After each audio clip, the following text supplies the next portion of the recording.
అనారోగ్యం, ఉద్యోగం, వ్యాపారం అప్పులతో బాధపడుతున్నారా? వెంటనే జేకేఆర్ గురువు గారికి కాల్ చేసి అపాయింట్మెంట్ తీసుకోండి. నమస్తే గురుగారు. నమస్తే అమ్మా. గురుగారు, ఇప్పుడు మనం అనుకున్నవన్నీ జరగాలి, కోరికలన్నీ తీరిపోవాలి, అపర కుబేర్లు అయిపోవాలి అంటే మనలో ఏది వదిలేస్తే మనం అనుకున్నవన్నీ జరుగుతాయి అంటే ఏం వదిలేయాలంటారు అసలు? మంచి క్వశ్చన్ అడిగారమ్మా. వాస్తవంగా ప్రతి మనిషికి కోటేశ్వర్లు కావాలి, హ్యాపీగా ఆనందంగా జీవితం సాగాలనే కోరుకుంటారు. అంటే బంధాలతో హ్యాపీగా ఉండాలని కోరుకుంటారు. మరి మనలో కొన్ని త్యాగం చేస్తే మనకి భగవంతుడు కొన్ని ఇస్తాడు. ఏం త్యాగం చేయాలి అని చాలా మందిలో సందేహం మొదలై ఉంటుంది. అందరికీ తెలుసు, తన కోపమే తన శత్రువు, తన శాంతయే తనకు రక్ష అని మనం చదివి ఉన్నాం. అంటే నువ్వు వదలవలసింది కోపాన్ని, నువ్వు వదలవలసింది ఈర్ష్యని, ద్వేషాన్ని. ఎదుటి వ్యక్తిని ద్వేషించకూడదు, ఎదుటి వ్యక్తి పైన ఈర్ష్య పడకూడదు, అసూయ పడకూడదు, అలాగే కోపాన్ని తెచ్చుకోకూడదు. కాబట్టి ఎవరైతే ఈ క్వాలిటీస్ను వదిలేస్తారో, త్యాగం చేస్తారో, మీకు భగవంతుడు అన్నీ ఇచ్చేస్తాడమ్మా. కోటేశ్వరులు అవటానికి ఒకే ఒక్క ఉపాయం కోపాన్ని వదలటమే. ఏనాడో మనకి చిన్నప్పుడే చదివేసుకున్నాం ఈ పద్యాన్ని, కానీ ఆచరణలో మాత్రం పెట్టలేకపోతున్నాం. నేనైనా నువ్వైనా ఇది ఆచరణలో పెట్టలేకపోతున్నాం. పెట్టినవాడు మాత్రము అందరితో హ్యాపీగా మింగిల్ అవుతా ఉన్నాడు, అనుకున్న గోల్స్ రీచ్ అవుతా ఉన్నాడు, మంచి ఆలోచన కలిగి ఉన్నాడు. మరి ఈ కోపాన్ని అధిగమించాలంటే మీరు చేయవలసిన మంత్రం ఏమిటి? ఓం నిష్క్రోధ క్రోధ సమన్యే నమః అనే మంత్రాన్ని ప్రతినిత్యము కూడా 108 సార్లు కానీ లేక ఒక పావు గంట 10 నిమిషాల్లో చేయాలి. దీంతో పాటుగా మీరు ఈ యొక్క బొటన వేలుతో ఉంగరం వేలుని ఈ భాగమందు, ఉంగరం వేలులో ఈ భాగమందు ప్రెస్ చేయాలి. ఎందుకని? పంచభూతాలలో భూతత్వం కలిగిన వేలమ్మ. ఇది నీరు, ఇది భూమి, ఓకే, ఇది ఆకాశం, ఇది వాయువు, ఇది అగ్ని. ఈ పంచభూతాలు మన 5 వేళ్లలో ఉన్నాయి. కాబట్టి ఈ పంచభూతాలలో భూతత్వము అంటే ఏంటి? భూదేవికి ఎంత శాంతి, ఓర్పు, దయ లేకపోతే ప్రతినిత్యం మన ఎంత మందిని మోస్తూ ఉందమ్మా. ఓపిక ఉంది, ఓర్పు ఉంది, సహనం ఉంది. అందువల్ల భూతత్వం కలిగిన ఈ వేలు దగ్గర ఈ అగ్నితత్వంతో కలిగిన ఏలుతో అంటే బొటన వేలుతో ఇక్కడ ప్రెస్ చేయాలి. ఉంగరం పెట్టుకునే చోట ఈ భాగంలో ఇలా ప్రెస్ చేస్తూ ఉండాలి.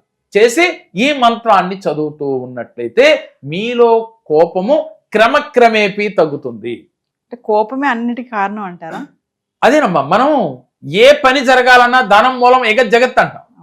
అదే విధంగా ఏ కర్మని మనం కొనుక్కుని తెచ్చుకోవాలన్నా కోపమే.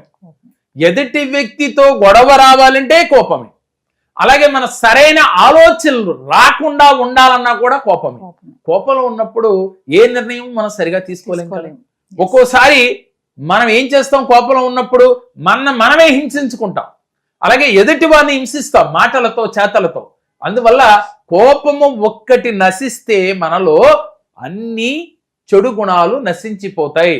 దీనికి ఉదాహరణ ఏంటంటే, దుర్యోధనుడు కోపంతో, ఈర్ష్యతో ఆయన 100 అన్నదమ్ములని కూడా 100 మందిని కూడా పోగొట్టుకున్నాడు, రాజ్యాన్ని కోల్పోయాడు. అదే విధంగా విశ్వామిత్రుడు కోపంతో మరి అనేకమైన కోల్పోయి తర్వాత కోపాన్ని జయించి బ్రహ్మ ఋషి విశ్వామిత్రుడు అయ్యాడు, మహర్షిగా మారాడు. ఎవరు? బ్రహ్మ ఋషి విశ్వామిత్రుడు మహర్షిగా మారాడు. మరి అలా మారటానికి కారణం కోపాన్ని జయించటం వల్ల. అదే విధంగా మనం కొంతమందిని పురాణాల్లో చూసుకుంటే కోపం వల్ల అనేకమైనవి కోల్పోయారు. శిశుబాలుడు కావచ్చు, శిశుబాలుడు కూడా ఈర్ష్యం, కోపము, అసూయ వల్లే ఆయన కృష్ణుడి చేతిలో తను సాధించాడు. ఇలా మనం చెప్పుకుంటూ పోతే అనేక పురాణాల్లో కోపం ఉన్నవాడు, ఈర్ష్య ఉన్నవాడు, ద్వేషం ఉన్నవాడు చరిత్రలో బాగుపడిన దాఖలాలు లేవు. రావణ బ్రహ్మ కూడా అంతే. ఇలా ఏదైతే నెగిటివ్ క్వాలిటీ మనలో ఉంటుందో, ఏదైతే నెగిటివ్స్ ఉంటాయో వాడు ఏదొక రోజున పతనమవక తప్పదు అని ఈ పురాణాల నుంచి మనం నేర్చుకోవాల్సిన సారాంశం. మరి అందుకని ప్రతి మనిషి డబ్బు సంపాదించాలి, డబ్బుని ఈజీగా మేనిఫెస్టేషన్ చేయాలి. లా ఆఫ్ అట్రాక్షన్లో నేను అనుకున్నది సాధించాలి, ఉద్యోగం రావాలి, భార్యాభర్తలు బాగుండాలి, పిల్లలతో హ్యాపీగా ఉండాలని మీరు అనుకుంటున్నారా? అయితే మీరు ముందు మీలో ఉన్న కోపాన్ని, ఈర్ష్యని, ద్వేషాన్ని, అసూయని జయించండి. అది జయించడం అంత ఈజీ కాదమ్మా. అంటే చెప్పినంత ఈజీ అయితే మాత్రం కాదు.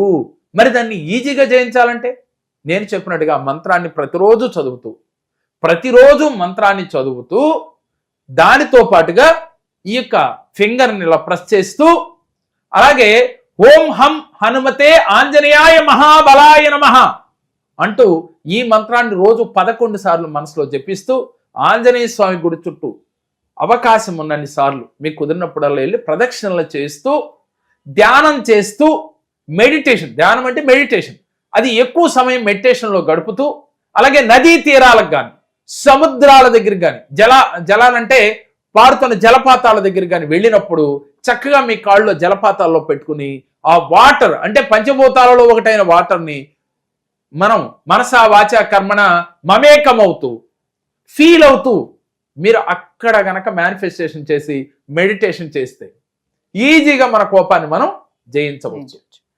కాబట్టి ఇలాంటి కోపం జయించాలంటే ముందు మనం చేయవలసింది మెడిటేషన్. మెడికేషన్ లేకుండా ఉండాలంటే మనం మెడిటేషన్ చేయమని చెబుతాం. మరి మెడికేషన్ ఎందుకు వాడాల్సి వస్తుంది? అనారోగ్య సమస్యలు వస్తే మెడికేషన్ తీసుకుంటాం. మరి అనారోగ్య సమస్యలు ఎందుకు వస్తాయి అంటే కోపం వల్ల. కోపం ఎక్కువ ఉంటే ఏమొస్తుందమ్మా? బీపీ వస్తుంది. అలాగే బీపీ ఉంటుంది, షుగర్ ఉంటుంది, హార్ట్ అటాక్లు కూడా వస్తాయి. మరి ఇన్ని రావడానికి కారణం కోపమే. టెన్షన్, కోపము, అసూయ, ఈర్ష, ద్వేషము, వీటి వల్లే కదా. వీటిని మనం జయించాలి అంటే మెడిటేషన్ చెయ్యాలి.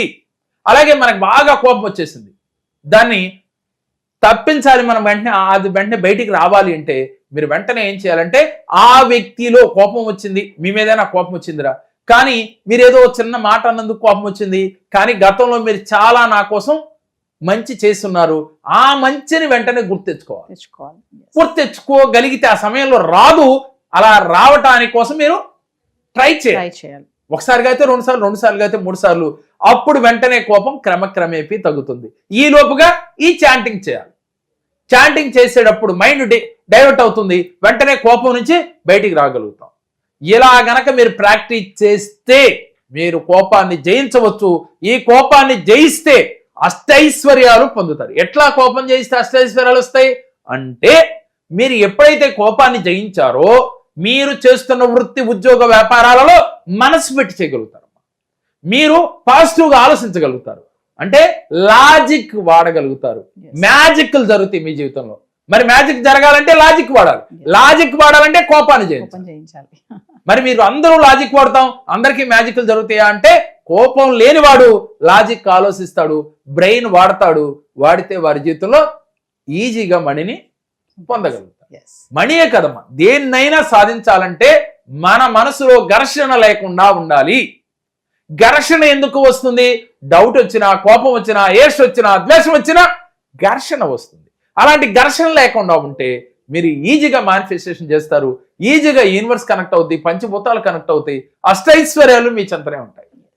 అలాగే మన మణి మంత్ర క్లాస్లో తల్లి ప్రతి నెల మనం చేస్తూ ఉన్నాం. ఈ చేసే క్లాసులో ఇలాంటి టెక్నిక్స్ అనేకమని చెప్తూ ఉన్నాం. అంటే ఏ కార్యక్రమాలు మనం చేస్తే, అంటే ప్రతినిత్యం దైనందిన జీవితంలో కోపాన్ని జయించడం ఎలా అనేది కూడా చాలా ఇంపార్టెంట్.